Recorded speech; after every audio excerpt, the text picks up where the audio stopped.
Bonsoir tout le monde, c'est vraiment un plaisir d'être ici avec vous. Joyeux Noël.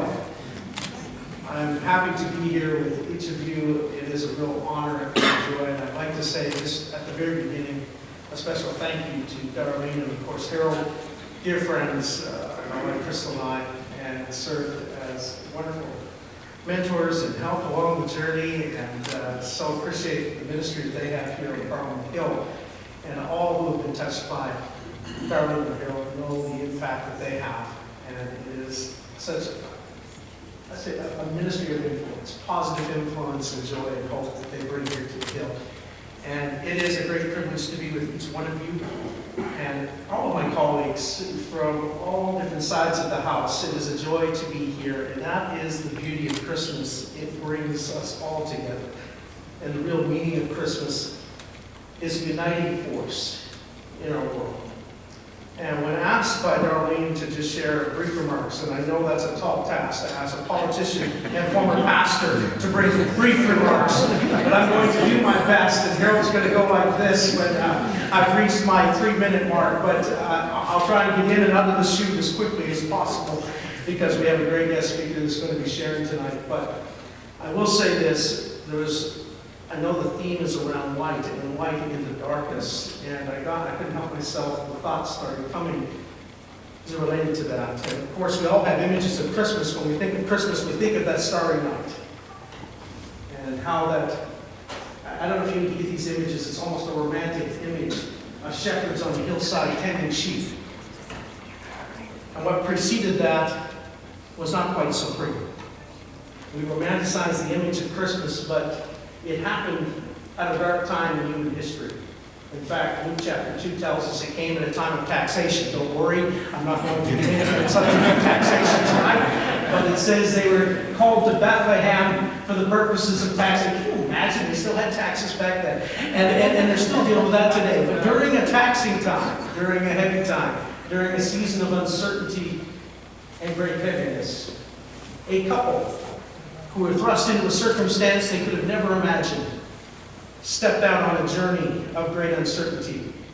And we witness as this young, lowly peasant girl who was selected by God to carry out an unbelievable mission came to Bethlehem under the shroud of gossip, uncertainty, fear, wondering what the next chapter would hold and whether they would even be able to find a suitable place in which she could give birth to her child.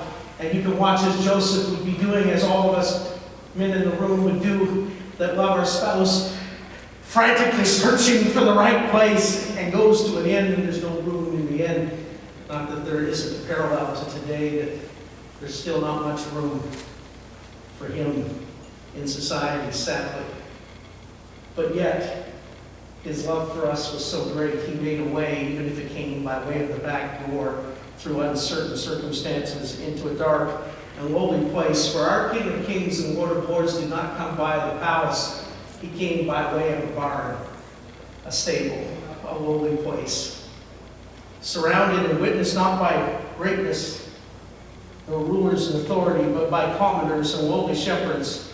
The greatest news could ever be shared. The Savior was being born that night, was shared with common folk on the hillside. And the angel said, I've got great news, glad tidings of great joy for a darkened world that's filled with all kinds of uncertainty, all kinds of fear, all kinds of questions. We've got some light for you.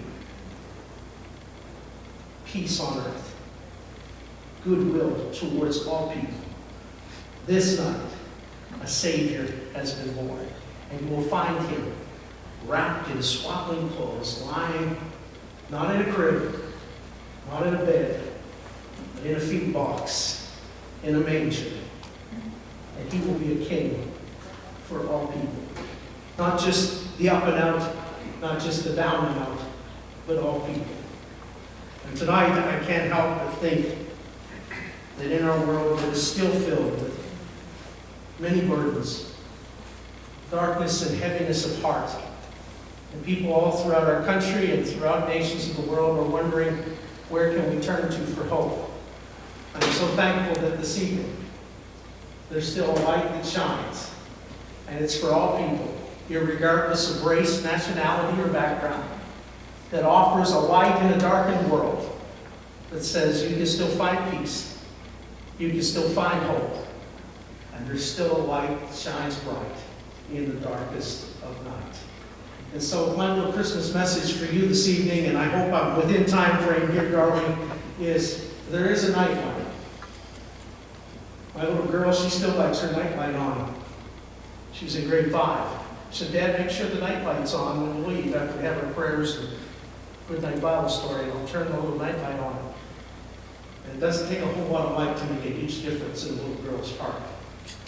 Well, the babe in the manger may have seemed so small, but that little light transformed our world and lightens up the darkest of places in our lives, including those who are walking through the very valley of the shadow of death, depression, despair, and economic hardship. From my family to yours, to my colleagues, to all of you, I say Merry Christmas, and may the light of Christmas fill your hearts with joy and peace. God bless you. Thank you.